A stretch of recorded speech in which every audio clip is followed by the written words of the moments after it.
መሰረት ወርቅነህ ነኝ።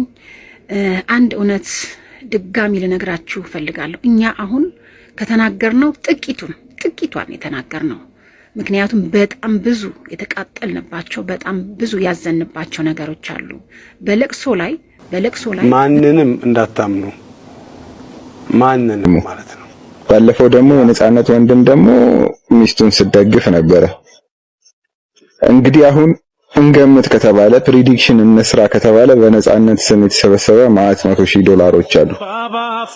ያጋጫቸው ይመስለኛል። በርግጥ ይሄ ልጅ ነፍስ ይማር አላለችውም፣ አትቀርም ይላል። የነጻነት ወርቅነህ ሚስት ነጻነት ላይ አደረገች የተባሉት ነገሮች በሙሉ ደግሞ የመጡት ከራሱ ከነጻነት ነው። በህይወት እያለ ልቃቸው እነሱን ሰው ጥንብር ኩሳቸውን የሚያደርግ ክፉ ነገሮች የሰሩ እዛ ስንቀመጥ ተቀምጠን በሐዘናችን ጊዜ ያየናቸው በጣም የሚያስጠሉ። ይሄን ዜና ሲሰማ አብይ አህመድ ራሱ ልቡ ይሰበራል። እግዚአብሔር ምስክሬ ነው። ጅማ ላይ በጣም ከለፋላቸው በዚህ 7 ዓመት ውስጥ በጣም ልማት ካዩ እስካለው እስከ ልጅ ልጆቼ እሱን ማንረሳው ሰው ነው።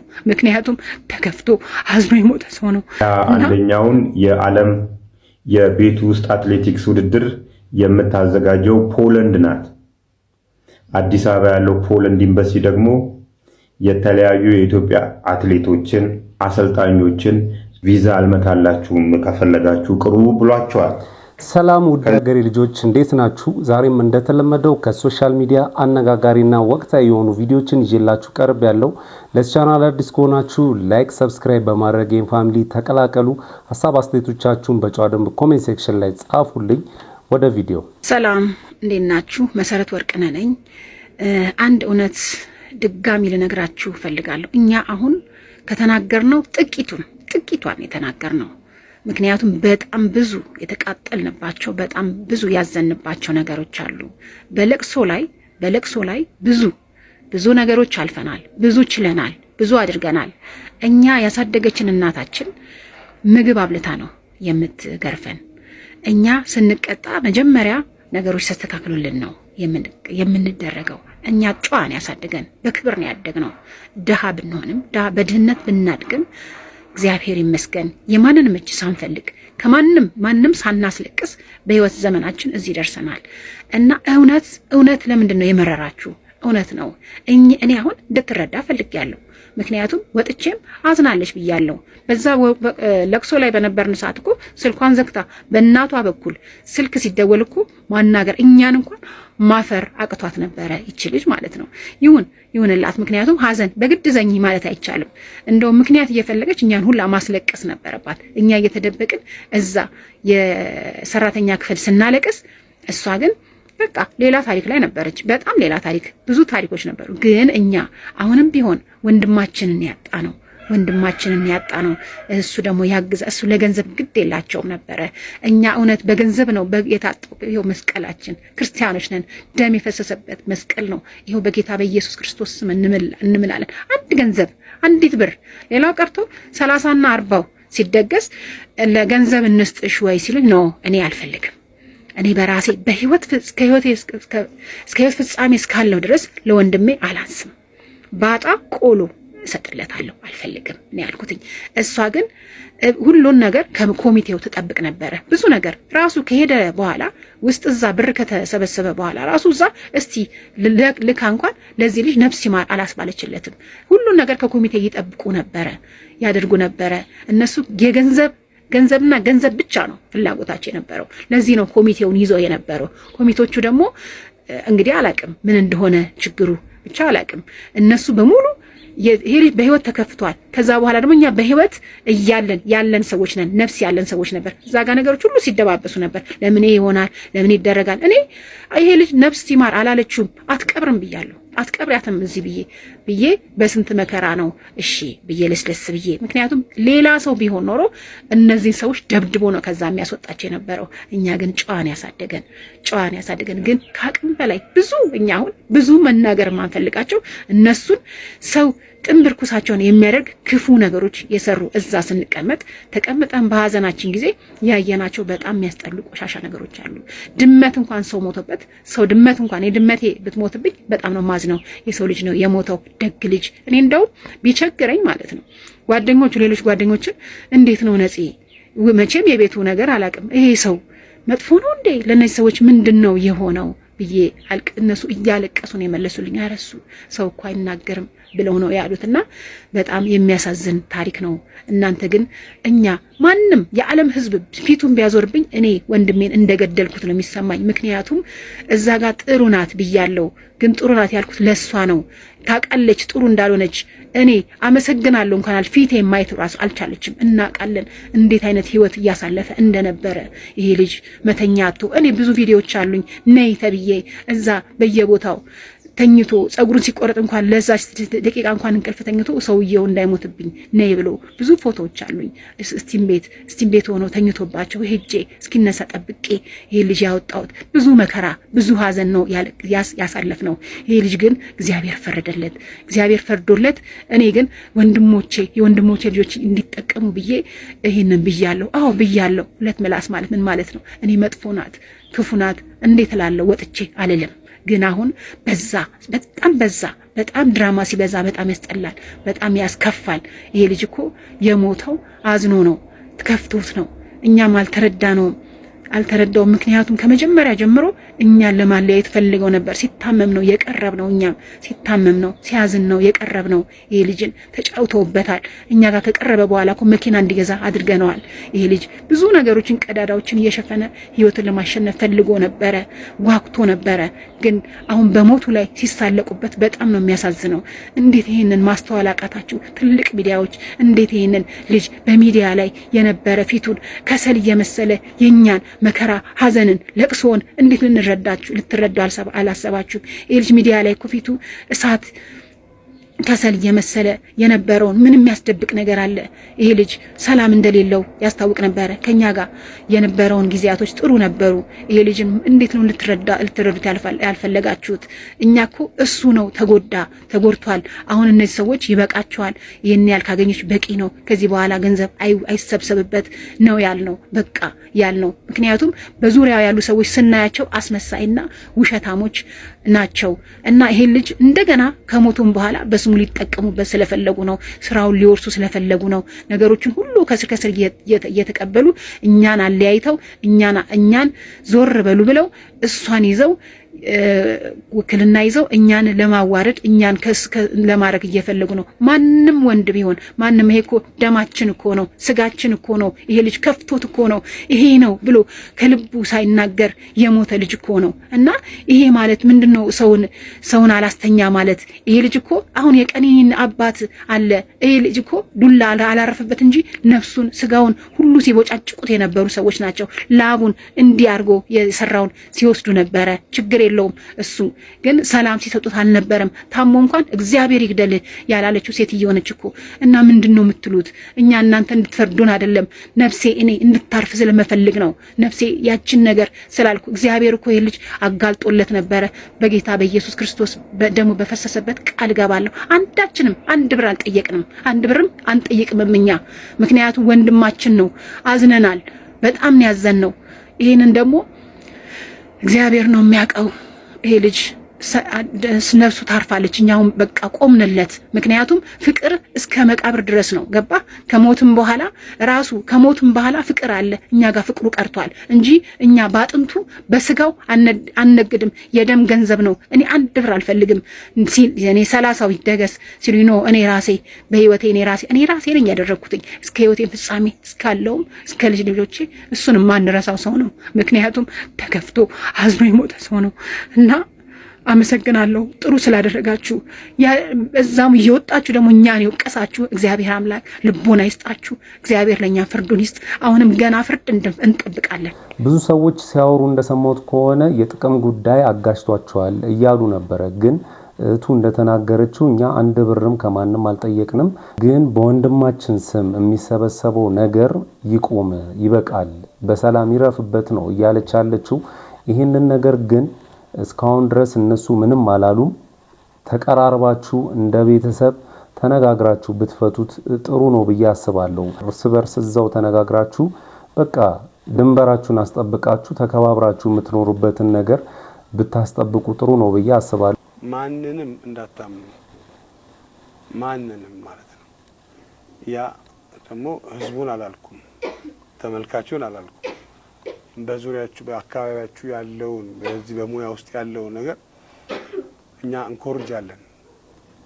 እንኮርጃለን ልክ ትልቁ ህፃን በተቀራራቢ እድሜ ያላቸው ልጆች ትልቁ አመመኝ ሲባልና ልጁ ትልቁ እንክብካቤ ሲደረግለት ትንሹም አመመኝ ይላል እንደዛ አይነት ባህሪ ስላለን በእኛ ሙያ ውስጥ ከራሳችሁ በቀር ሌላ ሰው እንዳታምኑ በደንብ ማዳመጥ አለባችሁ የማያስፈልጋችሁን ነገር በጭራሽ እንዳትሰሙ የማይሆን ኮተት አእምሯችሁ ውስጥ ከታችሁ ያንን ለማውጣት እንዳሰሙ ሙላችሁ እንደዛ አይነት ነገር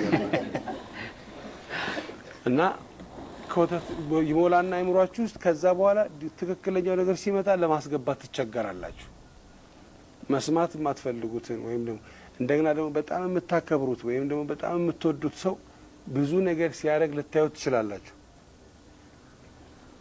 እና የይቅርታ ሰው መሆን አለባችሁ ለካ እኔም ማቀው እሱን ነው ይሄኛውን አይደለም ማለት አለባችሁ እውነቱን ነው ሁላችንም የይቅርታ ሰው መሆን መቻል አለብን እነሱም በቃ በይቅርታ ማንንም ያጥፋ ማንንም በቃ እኔ አጥፍቻለሁ ብሎ ተሸንፈው ይቅርታ መባባል መቻል አለባቸው እና ነፂያውን ሲያወራ ምን ሰማሁት ማንንም እንዳታምኑ ሲል ነበርና እውነቱን ነው ካረፈ በኋላ የሆነ ጊዜ የሆነች ልጅ ቲክቶክ ላይ ቪዲዮ ሰርታ ነበርና አርት ውስጥ ነበርኩኝ በሸር በሸፍጥ ነው ከዛ ስራ እንደወጣ የተደረኩት ብላ አስተዋራ ነበርና አርት ላይ ወይ ማስታወቂያው ላይ ምናምን ቶፕ ሆናችሁ ስትወጡ ከቀኑባችሁ በእናንተ ሙያ ላይ ያሉ ሰዎች መተት ያስደረጉባችኋል ብላ ስታወራ ለካ የነጻነት ወርቅነህ ባለቤት ባሏ ነጻነት ወርቅነህ አሜሪካ ላይ ህመም ላይ ያለ ለሷና ለልጆቿም ይሁን ምግብ አብስላ እሱን ግን ተነስተ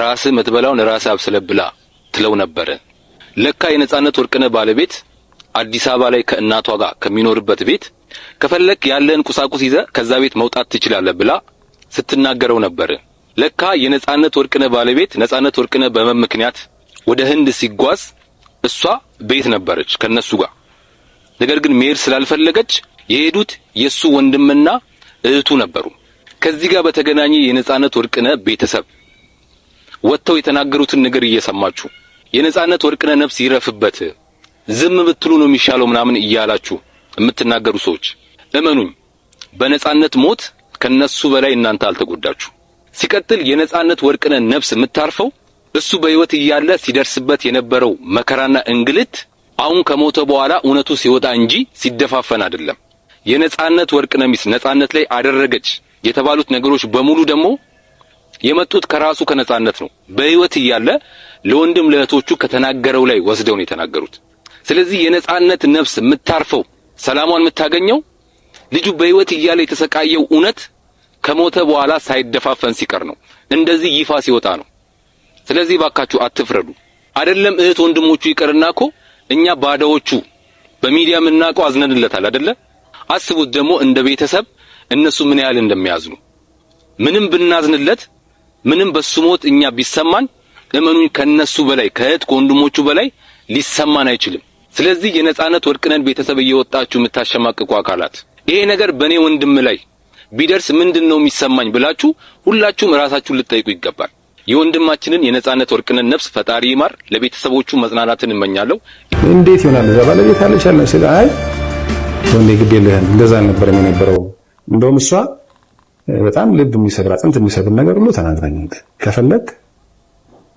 ብትሆንና መጽሐፍን ይዘህ ብትሆንና መጽሐፍን ከቤት ይዘህ መሄድ ትችላለህ ከየትኛው ቤት አዲስ አበባ ካለው ማለት ነው የሚል ባጭሩ የነጻነት ወርቅነህ ወንድም ነው ሚስቱ ጋር ተጣልተው ነበር ሲሞት አሜሪካ ያልታከመው ከሚስቱ ጋር ስለተጣላ ነው ከአዲስ አበባ ካለው ቤቱ ጨርቀን ይዘህ መሄድ ትችላለህ ብለዋለች ከተከራየበት ቤት ነው የሚለን እንግዲህ ወንድሙ ባለፈው ደግሞ የነጻነት ወንድም ደግሞ ሚስቱን ሲደግፍ ነበር እንግዲህ አሁን እንገምት ከተባለ ፕሪዲክሽን እንስራ ከተባለ በነጻነት ስም የተሰበሰበ ማለት $100,000 አሉ ያጋጫቸው ይመስለኛል በርግጥ ለቤተሰቡም የተወሰነ ነገር ያስፈልገዋል መቋቋሚያ ይረዳቸው ከነበር ነጻነት ለነዚህ ለወንድሞቹ ለእህቶቹ ሚስትየው የተወሰነ ነገር መርዳት አለባት ግዴታዋ ነው በቃ እነሱም መረዳት አለባቸው እኔ ግምቴ ነው ያ ነው ብዬ ነው የምገምተው ያጣላቸው እንጂ ከዛ በፊት በጣም ሰላም ነበሩ። ከዚህ ይሄንኛው ወንድሙ ባይመጣ ሌላኛው ወንድሙ መጣው ግን ሌላ ነገር ነው ያወራው፣ እህቱም ደግሞ ሌላ ነገር። ስለዚህ በመሃላቸው ያለው የጥቅም ግጭት ይመስለኛል። እጥል የለም እያልኩ አይደለም። እና በመሃል አሁን የልጆቹ ይሰማዋል፣ አንተ የነጻነት ልጆች ይሰማዋልና እንደ አባታቸው ነው በቃ ከዚህ በኋላ እና የፈለገ ነገር ቢሆን ከሷ ጋር ቁጭ ብላችሁ ብትፈቱ ታሪፍ ነበር። እኔ ግምቴ ነው እንግዲህ ግምቴ ነው፣ ይሄ ግምት ነው። ሁላችንም የራሳችንን ግምት እንገምታለን እንጂ አሁን በቃ የጥቅም ግጭት እንደሆነ የሚያስታውቀው ምንድነው?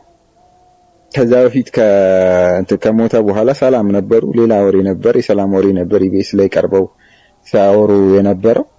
አሁን ደግሞ ብር ከተሰበሰበ በኋላ ደግሞ ከ100,000 ብር በላይ ይመስለኛል የተሰበሰበው። ያው እሱ ከመጣ በኋላ ደግሞ እንደዚህ አይነት ወሬዎች መጥተዋል። ስለዚህ ጥቅም ግጭት ነው ብለን ነው የምናስበው እኛ። ሌሎቻችሁም ደግሞ የገመታችሁትን እስቲ ኮሜንት ላይ አሳውቁንና እንመለስበታለን። ያው በዚህ ጉዳይ ላይ ብዙ ሰዎች ግምታቸውን እንደሚያስቀምጡ እርግጠኛ ነኝ። ግን የጥቅም ጉዳይ ነው ላልከው ነገር ሊሆን ይችላል፣ አይታወቅም። አሜሪካ የሚኖር ሰው ከኢትዮጵያ ብር እያስላከ የሚኖር ከሆነ ያው እህቱ እንደተናገረች ከሆነ ማለት ነው እያስላከች የምትኖር ከሆነ ይሄ በጎፈንድም የተሰበሰበው ገንዘብ አካፊ ወይ እርጃቸው ብትባል የሚሆን አይመስለኝም። ብራዘር እንዴት አመሻችሁ ቤተሰብ? የሆነ ነገር በቃ ጨንቆኝ ነው አሁን ይሄን ቪዲዮ ስሰራውና ጓደኛዬ ምስ ስትማገጣዩ በጣም ጨንቆኝ ነው። በፈጣሪ ምን እንደምል ሁሉ አላቅም። በቃ ሹፌር የሆንኩበትን ቀን የረገምኩበት ቀን ማለት ዛሬ ነው። ምን ተፈጠረ ብራዘር? ምንም ይሁን እዛ ተላፋን በረሃም ምንም የሆነ መከራ ያሳይህ ቤት ሰላም ስትሆን ነው ሁሉም ነገር በቃ ደስ የሚለውና ያየሁት ነገር በጣም ከብዶ ነው ቤተሰብ። መኪና የጋራጅ ነው ወይ ምናምን ቀን ቆይቼ ስቆይ ብዙ ነገር ታያለ። ቤት በቃ ማህበራዊ ኑሮ ደስ ይላል። ከጎረቤት ምንም ስትል ልጆችን ትምህርት ቤት ታመጣለህ ታወስዳለህ እና እንደዚህ ስታረግ ደስ ይላል። እና ዛሬ አርፍጄ ነው የተነሳሁትና ልጄን ትምህርት ቤት አድርሼ ወደ ስራ ቦታ እየሄድኩኝ ያላመንኩት ነገር በቃ የጓደኛዬ ሚስት ነች ባጃጅ ውስጥ ኪስ ስትሳሳም አየኋት። በጣም ነው የምንዋደደው። እቤታቸው ሄዳለሁ፣ እበላለሁ፣ ጠጣለሁ። ልጆቹ በጣም ነው የሚወዱኝ። ይሄ ልጅ ደግሞ እንግዲህ በረሃ እየተንከራተተ እየመጣ ነው። ስወጣ እንደ ያን ነገር አየው። ምንድነው በቃ ቤተሰብ ምን ከባድ ነው። ምን እንደምል ሁሉ ግራ ነው የገባኝ። ምን ልበለው? ልንገረው አልንገረው? ብነግረው እንግዲህ የትዳር ሊፈርስ ሁሉ ይችላል፣ አይታወቅም። እሱ እዛ በረሃ ከስንት መከራ፣ ከስንት ሹፌር፣ ከስንት ሽፍታ፣ ከስንት ትራፊክ መከራ እያየ አሁን እዚህ ጋር እንደዚህ አይነት ነገር ቢሰማ ምንድነው የሚሰማው? ቤተሰብ ወንድማችሁ ቢሆን ያ ሰው ምንድነው የምታደርጉት? በእኔ ቦታ ብትሆኑ ምንድነው የምታደርጉት? ቤተሰብ እና ምን እንደምለው ሁሉ ግራ ገብቶኛል።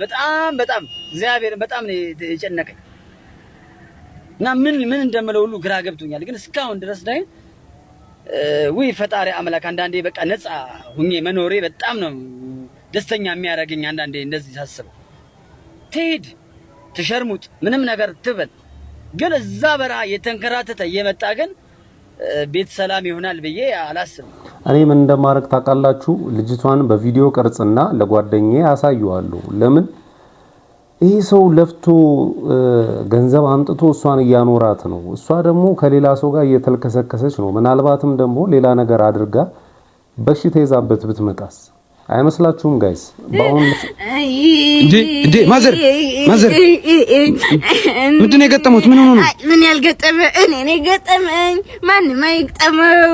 እኔ የገጠመኝ ማንም አይገጠመው። ግጥሜ የራሴ ነው። ግጥሜ የራሴ ነው። ጽናጣቅ ንቅደል በል እኔስ ቆይ ይረጋጉ አንዴ ማዘር ቆይ እኔስ ቅጠል ደልብላ ቅጠል ኧረ ፍየል ምግብ ነው። ምንድነው የሚያደርጉት? ይረጋጉ አንዴ ማዘር አንዴ ያድምጡኝ። ምንድነው ችግሮት? ምንድነው ያጋጠሙት? ማን ሀብታሙ ነው? ሀብታሙ ነው አይደለም። ችግር የለም ያቀን አግዞታለሁ። ከማን ቀር ያተረፍከኝ እንደዚህ ሞት ልነበረ። ቆይ ችግር የለም እኔ ገጠመኝ ማንም አይገጠመው። አዳምጡኝ እንዴ ማለት በረሃብ ልሞት ነው። በቃ ችግር የለም ያለኝን ሰጦታለሁ። ችግር የለም። አይ ከጅቦት አይደለም አይሞላልኝም። ከጅቦትማ ትራንስፈር ያርጉ አድርጉልኝ። በ1 ሚሊዮን የሚፈታ ችግር ነው። ትራንስፈር ያድርጉልኝ ጌታዬ። አንተ ነው ያዳንከኝ። ምን አሉኝ ማዘር? ምን በትራንስፈር ነው በ1 ሚሊዮን ነው የሚብል ትራንስፈር 1 ሚሊዮን ብር ሀብታምዬ። አረ ማዘር፣ አረ በጣም ይደብራል። ሙድ ያዝብኝ ነው እንዴ? የምን ሙድ አድንሻለሁ ብለህ እንዴ ያዳንከኝ? ልታለቅ ታዲያ ልትገማ? አረ እንደዚህ ግን አይባልም። 1 ሚሊዮን ይባላል። በቃ ትራንስፈር አድርግልኝና ህይወቴን ጠቅልሎ ይዳል። ባቲ በጣም ነው የሚገርመው። ይሄ ማዘር እና ለሙዲና ለምሻ አለሙዲና በእግሬ ሄዳ ቆረቆንዶ ብቻ ያለሽ አንቺ እግዚአብሔርን 1 ሚሊዮን ቢኖረው ራሱ የእሱን ችግር አይፈታም። ትዳር ብሎ ይዞ በየቀኑ የኛን ቤት ሴቶች ይቀያይራል። በየቀኑ እናንተም ፍረዱ ሰዎች። ትዳር ብሎ ይዞ ሚዜ ብዬ ደግሞ አቶ ኃይሉ ሚዜ ናቸው። ልክስክስ ያው ተስፋ ቆርጦ ቁጭ ብሏል። እሱም ያው እቺ ቡና አፊዋን የጀነጀናት ነው። እናንተም ፍረዱ። ያው በስንት ዘመኑ ድሬዋለው አቶ ፍሬው ይባላሉ። ድሬዋለው ግን ሚዜው ሁለተኛውም ይሄ ማይረባ ነው። የሞተ ሚዜ ነው። አቶ እስራኤል ታውቁታላችሁ። አግብቶ 10 የሚፈታ እስከዛሬ አግብቶ ያልፈታው ፍሬ ነው። ይሄም ሁሌ አግብቶ እንደፈታ ነው። ይሄም ለቃቃሚ እዩት ሰዎች፣ ይሄን አስተያየት ስጡበት። እቺ ሚስት ተብዬ እዩት። ይሄ የሞተ ሽማግሌ ሚዜ ነው። እዩት። እንሳቅ ቀልድ ነው። እንዴት አይነት ንግግር ነው ጋይስ? ይሄማ በቃ እንዳለ ጀማ ናቸው እየቃሙ ምናምን ነገር የሚቀልዱት ቀልድ ነው። አንደኛውን የዓለም የቤት ውስጥ አትሌቲክስ ውድድር የምታዘጋጀው ፖለንድ ናት። አዲስ አበባ ያለው ፖለንድ ኤምባሲ ደግሞ የተለያዩ የኢትዮጵያ አትሌቶችን፣ ሐኪሞችን፣ ጋዜጠኞችን፣ አሰልጣኞችን እንዲሁም ማሳጂስቶችን ቪዛ አልመታላችሁም ከፈለጋችሁ ቅሩ ብሏቸዋል። ከዚህ ውስጥ የፓሪስ ኦሎምፒክ የብር ሜዳሊያ ባለቤቷ ጽጌ ድጉማ፣ የዓለም ወጣቶች ሻምፒዮና አሸናፊዋ ሳሮን በርሄ፣ አትሌት ሞሲሳ ስዩም፣ ሀረገወይን ካላዩ ከአትሌቶች ቪዛ አይመታላችሁም የተባሉ ናቸው። ከአሰልጣኞች ሂሉፊ ደጎ፣ ሽባባው ለውደዴ ቪዛ የተከለከሉ ሲሆን የሕክምና ቡድኑ አንጋፋው ዶክተር አያሌው ጥላሁንና ማሳጂስት የሺ ጉልላትም ቪዛ የተከለከሉ ናቸው። ሌላው ጋዜጠኞች፣ የፌዴሬሽኑ ኃላፊዎች ቪዛ አልመታም ተብለዋል። በዚህ ውስጥ የፌዴሬሽኑ አስተዳደር ጉለት እንዳለ ሆኖ መሰረት ደፋር እባካችሁ ምቱላቸው ስትልና የተለያዩ አትሌቶችን ቪዛ እንዳስመታች ይነግረናል። ጌጡ ተመስገን ነው ይሄንን የሚነግረን። ለምንድን ነው ፖለንድ አገሯ ላይ የሚዘጋጀውን የአትሌቲክስ ሻምፒዮና ኢትዮጵያውያን እንዳይሳተፉ የፈለገችው? እንዳይሳተፉ ፈልጋ አይደለም። ከዚሁ ከቀሩ ውስጥ ራሱ አደገኛ የሆኑ ህገወጥ የሰዎች አዘዋዋሪዎች አሉ።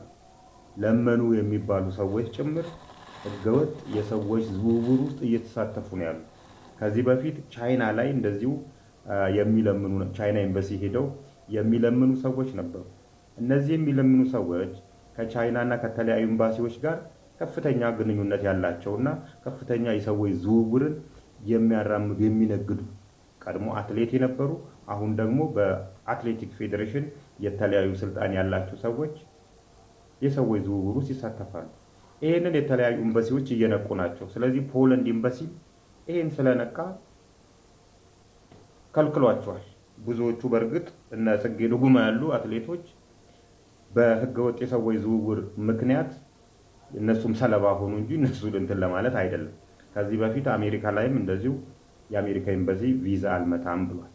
ስለዚህ የአትሌቲክስ ፌዴሬሽን ሆይ ከማለቃቀስ በፊት አጠገብህ ላይ እየተደረገ ያለውን ህገወጥ የሰዎች ዝውውር አንዴ ማሳጂስት ነው፣ አንዴ ሐኪም ነው፣ አንዴ ምግብ ባለሙያ ነው፣ አንዴ አሰልጣኝ ነው፣ አንዴ አሯሯጭ ነው እያላችሁ የምትልኩትና እዛው እንዲቀር የምታረጉትን የሰዎች ዝውውር ዲፕሊ ሰርታችሁበት ብታቆሙ ሶሉሽን ሊመጣ ይችላል። ጌታ ሆይ ድረስልኝ፣ ድረስልኝ፣ ሊሆን ነው ድረስልኝ ማለት አሁን ነው እንግዲህ ጋይስ። በስመ አብ። ይሄ ሁሉ ቆይ ስራ የዶክተር አሸብር ነው። እኔ እሱ ሰውዬ ምንድን ነው ቆይ ለምንድን ነው የማይወርደው? ለምንድን ነው የማይቀጡት? ብዙ ችግሮች የመጡት ባይዘው እሱ ከመጣ በኋላ ነው። ብዙ ወሬዎችም ሲሰማ የነበረውና ውጤት ራሱ የራቀን እሱ ከመጣ በኋላ ነው። መነገጃ አርጎት ነው። ዜና ሲሰማ አብይ አህመድ ራሱ ልቡ ይሰበራል። እግዚአብሔር ምስክሬ ነው። ጅማ ላይ በጣም ከለፋላቸው በዚህ 7 ዓመት ውስጥ በጣም ልማት ካዩ ከተማዎች አንዱ ጅማ ነው። ጅማ ያ ታሪክ ውስጥ ነው። በጣም እድገት አለ። እኔ ጅማ ነው የተማርኩትና አሁን ምን እያደረጉ መሰለ ፖሊሶቹ ማዳያ ሳይገባ ነዳጆቹን ሁሉ እየጫኑ የት ይሄዳሉ? ለብላክ ማርኬት። ዛሬ ዋዜማ አምጥቶታልና ኢንስፔክት ዋና ኮሚሽነሩ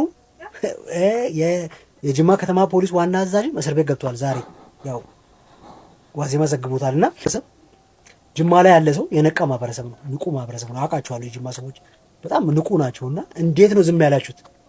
እንዴት ነው ከተማችሁ እንደዛ እየተቀየረላችሁ? እንዴት ነው እንደዚህ አይነት ይሄ ሁሉ አመት ፖሊሶቹ ሲዘርፉ ከነ ቦቴው ነዳጁን እየወሰዱ ሲሰርቁ ዝም ያላችሁት? ቡናችሁን ከነ አይሱዙ እየሰረቁ ሲሰርቁ ለምን ዝም አላችሁ ነው መተውልኝ ነበር። ዛሬ ደስ ብሎኛል። ኢንስፔክተሩ የከተማው ፖሊስ አዛዥ ምናምን የወረዳዎች ሁሉ አልቀሩም አሉ ተጠቅልለው እስር ቤት ገብቷል። በየአካባቢያችን ላይ ያለ የፖሊስ አመራር ድጋፍ ካላደረገ ነዳጅ ማጭበርበር በጣም ከባድ ነገር ነው። ጋይስ አሁን ቆይ እስኪ ሪያሊቲ የእውነት እናውራ ከተባለ ማለት ነው በየአካባቢዎቻችሁ በየሶሻል ሚዲያው የምናየው ነገር ነው። ፖሊሶች ሙስና እንደሚበሉ ኢትስ ኦብቪየስ በቃ የታወቀ ነገር ነውና ኑሮም ግን ሲወደድ ለነሱም ይወደዳል። ባይዘው ደሞዛቸው ትንሽዬ ነውና እነሱስ እንዴት ነው መኖር ያለባቸው? ወይ መንግስት ብዙ ነገር ማመቻቸት መቻል አለበት። ሙስና እንዳይሰሩ ከፈለገ መመቻቸት አለበት። በቃ ግልጽ ነው። አሁን ላይ አዲስ አበባ ላይ በአብዛኛው ፖሊሶች የደረጃ ያላቸው ፖሊሶች የቀበሌ ቤት እየተሰጣቸው ነው፣ አድሶ እየገቡ ነውና በእንደዚህ አይነት ነገር ካልተደገፉ መቼም ሙስና የሚቆም ነገር አይደለም። ኖርማሉም ሰው ኖርማሉ ዜጋ ከመሰቀየትም ወደኋላ አይልም። በቃ እኛ ከመሰቀየት ወደኋላ አንንም። የነሱ ኑሯቸው ወይ ደሞዛቸው ካልተስተካከለ ወይ ደግሞ የኑሮ ውድነቱ ካልቀነሰ የኛ መሰቀየት እንደቀጠለ ነው። ጎይቶም ባይኖር ኖሮ ሃንጎ ሲኖር ነበር እሱ ባይኖር ኖሮ ያ ባይኖር ኖሮ ይሄ ነበረ ያ ሳይኖር ቀርቶ እሱንና እንጭር ምንጭር ምንጭር ምንጭር ምንጭር ምንጭር አንተ ባትኖር ኖሮ እኔ ኖር ነበር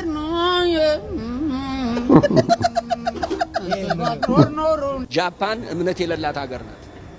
በአመት አንድ ቀን ነው የአምልኮ ቦታ የሚሄደው በሙሉ 80 ሚሊዮን ህዝብ ነው። 80 ሚሊዮን ህዝብ በአመት አንድ ቀን የአምልኮ ቦታ ይሄዳል።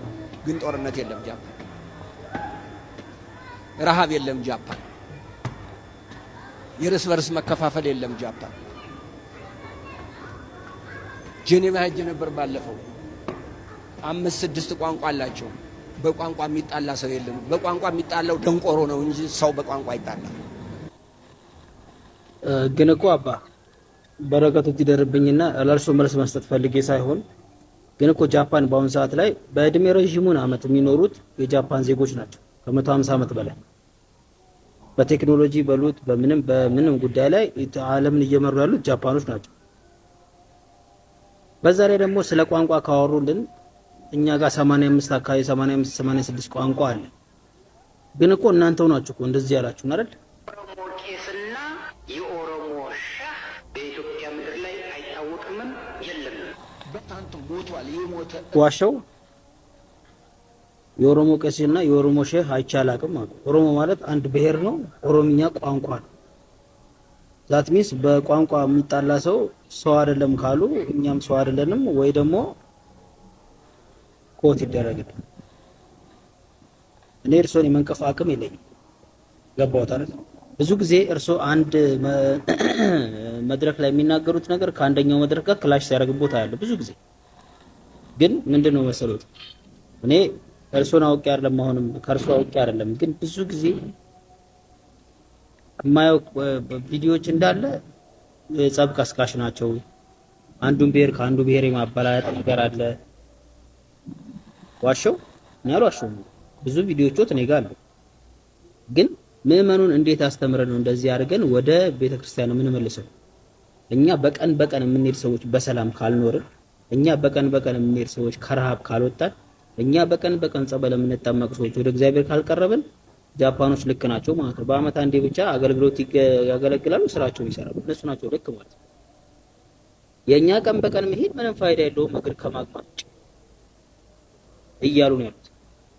ለምን በምድር ላይ የምናየው በጃፓን እስከ 150 ዓመት የሚኖር ሰው ያለው ኢትዮጵያ በዓለም ደረጃ የጃፓኖች ናቸው ረጅም ዓመት። እኛ ደግሞ ትልቁ ስኬል በጣም ትልቁ በቃ ትልቅ የሚባለው 60 ዓመት እስከ 80 ዓመት ነው። ይሄ ታዲያ ጥያቄ አይፈጥርብንም ሃይማኖታችን ላይ? እንደዚህ አይነት ነገር ስንናገር አንድ ቦታ ላይ የተናገርነውን ነገር እዚህ ጋር ክላሽ እንዳያረግብን ምዕመኑም ግራ እንዳይጋባ። ለምን እኔ መጽሐፍ ቅዱስንም ሳነብ እዚህ ምዕራፍ ላይ ያለው ነገር እዚህ ጋር ክላሽ ስለሚያረግብኝ መመራመር ስለማልፈልግ ባላነበው እመርጣለሁ። ከብዙ ምዕመናንና ከብዙ መምህራንና ከብዙ ቄሶችና ጳጳሳት መካከል የእርሶ ትምህርት ብዙ ጊዜ ሰማዋለሁ፣ ብዙ ጊዜም ሴቭ አደርገዋለሁ፣ ግን ክላሽ ያረግብኛል። እዚህ መድረክ ላይ የተናገሩት እዚህ ጋር ክላሽ ያረጋል። እዛ ጋር ሲሎት ጦርነት አንሱ ይላሉ፣ እዚህ ጋር ሲሎት እንትና እንዲህ ነው ይላሉ፣ ይሄ ዘር እንዲህ ነው ይላሉ። ለመክሮት አይደለም። አሁንም ሌላ ሰው ምዕመኑም ልጆቹም የሚያስተምሯቸውም ልጆች መናገር ፈርተው አክብሮት ነው እንጂ የማይናገሩት ይሄ ትንሽ ደስ አይልም። አጠፋው ይቅርታ አድርጉልኝ። እቺ ነገር ደስ ስላላለችኝ ነው። ሐሳባችሁን ኮሜንት ላይ አስቀምጡልኝ ነው። በአሁን ጊዜ የሃይማኖት አባቶቻችን የኦርቶዶክስ ብቻ አይደለም እያልኩ ያለሁት የሁሉም ሃይማኖቱን ረስተውታል መሰለኝ። ጸብ ቀስቃሽ ሆነዋልና ምንድነው ምን ገጥሟችሁ ነው? ደንቆሮ የሚል በመጽሐፍ ቅዱስ የሆነ ብቻ መንግስተ ሰማያት አይገባም ምናምን ይላል መሰለኝና ደንቆሮ አይባልም። ሲስተር አንተ ነርስ ከማስመጫ መንገዶች አንዱ ታሰምጥ ነው ድብድብ። ሲስተርዬ እንዴት ነሽ? ደህና ነሽ? አለ ከ3 ቀን በፊት ሰገር አይነ ምድር ሰጥቼ ነበርና ውጤት እኮ ወስዳል። ታዲያ እሱ አዎ ውጤት ወስጃለሁ፣ ግን ዲቴል ማወቅ ፈልጌ ነው። ያው አይነ ምድሬን እንዳየሽው ነው። ባንክ ባላንሴን ይናገራል፣ አመጋገቤን ይገርምሻል። እኔ እኮራበታለሁ። እኛ ግን አይነ ምድር ወስደን ያው ለምርመራ ነው እንጂ የምንጠቀመው ያን ያህል ዲቴል ገብተን አናየው። ገባኝ ግን ሲስተር ምንድን ነው ያኮረነስ? ምን ይሸታል? ሲስተር ተገራዛ አንተ ከአይነ ምድር ውጪ ምንም ጨዋታ የለም። እኔ እናት ከ3 ቀን ምናምን በፊት ደም ለግሼ ነበርና እኔ በቀላሉ ደም ሰጥ ሰው አይደለሁም። እና ከምን ደረሰ፣ ለማን ተለገሰ፣ ማን ነው ደሜን የወሰደው የሚለው መረጃ ለመውሰድ ነበር። ያው ማን ጋር እንደደረሰ ኤግዛክት አናውቅም ነገሩን። እሺ፣ ግን ደግሞ ወደ ደም ባንክ ልከነዋል። ይኸውልሽ በእናትሽ ስልክሽን ጻፊልኝ። በሰላም መድረስ አለመድረሱን ደም ባንክ በታሳውቂኛለሽ እባክሽ። እባክሽ ሲስተር እኔ ይኸውልሽ እኔ በቀላሉ አንቺ ፈገግታሽ ምናምን እዚህ ጋር ስትይዥ ነዝሮኝ ምናምን እንጂ ደም ለግስ አይነሱ አይደለም። ይኸውልሽ ጅብ አንበሳ የሚያደርግ የደም ዘር ነው ያለን እኛ ቤት። የእውነቴን ነው የምልሽ፣ ባሪያ አንግሰናል። የእውነቴን ነው፣ የእግሩ ዘር ነው፣ ቀላል ደም አይደለም። እሺ እናቴ በቃ ደውዬልሽ መግባት አለመግባቱን ቼክ አደርጋለሁ። እሺ ነርስዬ አይነ ምድር አይባልም ጨዋታ ቀይር አሳጥቶት በላ። እንዴት ናችሁ? አልጋችሁ ላይ ወጣችሁ ወዲያው እንቅልፍ እንዲወስዳችሁ ከፈለጋችሁ አይናችሁን ከጨፈናችሁ በኋላ ማለት ነው ከዛ አይናችሁን ወደ ግራና ወደ ቀኝ ማንቀሳቀስ ማለት ነው። በደንብ አድርጋችሁ ወደ ግራ ወደ ቀኝ ወደ ግራ ወደ ቀኝ አድርጋችሁ ማንቀሳቀስ አይናችሁን ጨፍናችሁ ማለት ነው። ይሄ ወዲያው እንቅልፍ እንዲወስዳችሁ ይረዳችኋል ማለት ነው። እንዲህ በጣም በደንብ ማለት ነው ያለችው እኮ ቢገለበጥስ እናቱ ጥቁር ወደ ውስጥ ቢገባስ? እዩ የውሻዋን ጉድ።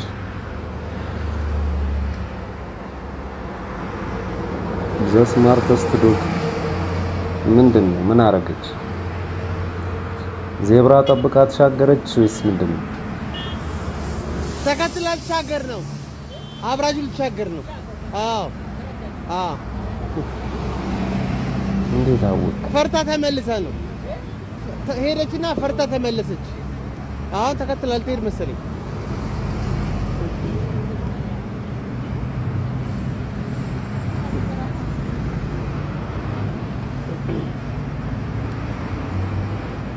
ኧረ ጥለውሽ ሄዱ። ኧረ ሂጂ። አይ ውሻ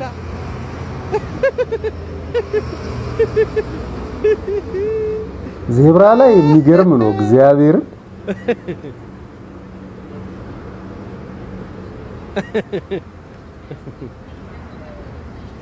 ውሻ በሰለጠነበት ዘመን ሰው ሳይሰለጥን ሲቀር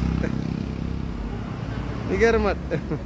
ዋው አውሻ እንግዲህ ሰዎች ጋር መጀመሪያ ፈርታ ነበር ወደ ኋላ የቀረችው። ከዛ ሰዎች ሲሻገሩ አይታ ተመልሳ ተሻገረች። አይገርምም? የሰለጠነች ውሻ የሚገርም ነው። እንግዲህ ውሻ በሰለጠበት ዘመን ሰዎች ደግሞ የበለጠ መሰልጠን አለብን። ዋው እግዚአብሔርን። እኛ ሀገር ግን በአሁን ሰዓት ላይ ጥሩ ለውጥ እየታየ ነው። ሰዎች ላይ ዜብራ ጠብቀው ነው የሚሻገሩት ምናምን እያዩ አንዳንድ ሰዎች አሉ በቃ ጥልቅ ይላሉ።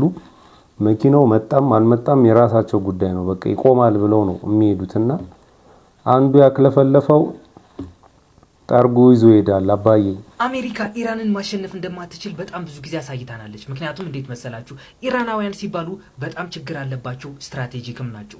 እነዚህ 20-30 ሺህ ዶላር የሚያወጡ ሻሄድ 136 የተባሉ ድሮኖች ወደ አሜሪካ ቤዝ እየላከች አሜሪካ ደግሞ እነዚህን ድሮኖች ለማስቆም ብላ 3-4 ሚሊዮን የሚያወጣ ተተኳሾች እየላከችባቸው ኪሳራ ውስጥ ገብታለች። አያችሁ ድሮን ሲባል ማሰብ አይችልም፣ ግን ኳልኩሌት ማድረግ ይችላል። አንድ ድሮን አየር ላይ የተንሳፈፈ ካያችሁ እነዚህ ሶስት ነገሮችን ተማምኖ ነው።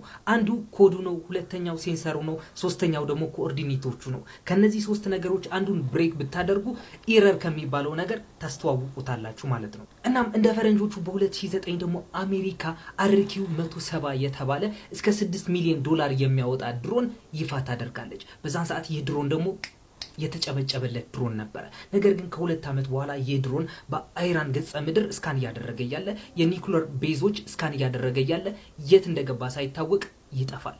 አሜሪካን በዛን ሰዓት ያ ባለፈው ሊሰልል የላክነው ድሮናችን የት ገባ እያሉ እያሰቡ እያለ ኢራን ደግሞ በናሽናል ቲቪያቸው የአሜሪካ ድሮን ማረከን ብለው ሲያስተላልፉ ይመለከታሉ። ኦባማም ድሮኑን እንዳየው እንዴ ባለፈው የጠፋው ድሮናችን እናንተ ድሮናችን መልሱ እናንተ ድሮናችንን መልሱ።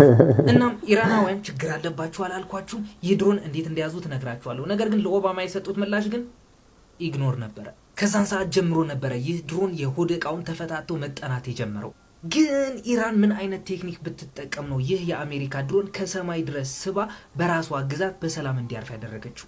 አያችሁ ድሮኖች ሲባሉ ቀጥታ መረጃ የሚስቡት ከሳተላይት ነው። ወደ ሳተላይቱ ደግሞ መረጃ የሚሰጠው መሬት ላይ ያለው ጣቢያ ነው። ስለዚህ ሰው አልባ ስለሆነ እነዚህ ድሮኖች 3 ነጥቦችን ማሟላት አለባቸው ብዬ ነግሬያቸዋለሁ። ከነሱ ደግሞ አንዱ ኮኦርዲኔትስ ነው። በኮኦርዲኔትስ ስር ደግሞ አይኤንኤስ ወይም ደግሞ ኢንተርናሽናል ናቪጌሽን ሲስተም የሚባል አለ። በሱ ስር ደግሞ ጂፒኤስ አለ። ስለዚህ አይኤንኤሱ የድሮኑ ፖዚሽን ኢስቲሜት ያደርጋል። ጂፒኤሱ ደግሞ ያ ኢንፎርሜሽን ተቀብሎ ኮንፊርም ያደርገዋል። አይኤንኤሱ ቢዋሽ ጂፒኤሱ ያስተካክለዋል ወይም ያርመዋል።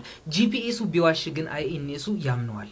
እዚህ ፓርት ላይ ኮንፊዝ እንዳልሆናችሁ ተስፋ አደርጋለሁ። ስለዚህ ይህ ድሮን ለመጥለፍ ጃም ማድረግ ሳይሆን የሚኖርባችሁ ስፑፍ ማድረግ ነው የሚጠበቅባችሁ። ድሮኑ ጃም ስታደርጉት በድሮኑ ቋንቋ ልንገራችሁ፣ ጃም ስታደርጉት ምንም ነገር እየተሰማኝ አይደለም ይላችኋል። ስፑፍ ስታደርጉት ደግሞ የሆነ ነገር ይሰማኛል ነገር ግን ውሸት ይመስላል ይላችኋል ድሮን። ስለዚህ ኢራናውያን ያደረጉት ነገር ቢኖር ደግሞ ይህ ድሮን ከሳተላይት የሚቀበለውን ሲግናል 10-20 እጥፍ የሆነ ሲግናል ይልኩበታል። ስለዚህ ይህ ድሮን ወደ ጠንካራው ሲግናል ሎክድ ይሆናል ማለት ነው። እናም ይህች ድሮን ወደ ጠንካራው ሲግናል ሎክድ ከሆነች በኋላ ኮኦርዲኔቷን ድሪፍት የሚያደርግ ኮድ ኢንጀክት ያደርጓታል። ስለዚህ ድሮኗን ምን ብላ እንድታስብ ያደርጓታል ማለት ነው። የተነሳሽበት ቦታ ከአፍጋኒስታን ሳይሆን ኦፍኮርስ ከአፍጋኒስታን ናቸው የሚነሱት እነዚህ ድሮኖች፣ ከአፍጋኒስታን ሳይሆን ከኢራን ነው የተነሳሽው ብለው ይነግሯታል። ስለዚህ ጂፒኤሱ ተዛባ ማለት አይደለ።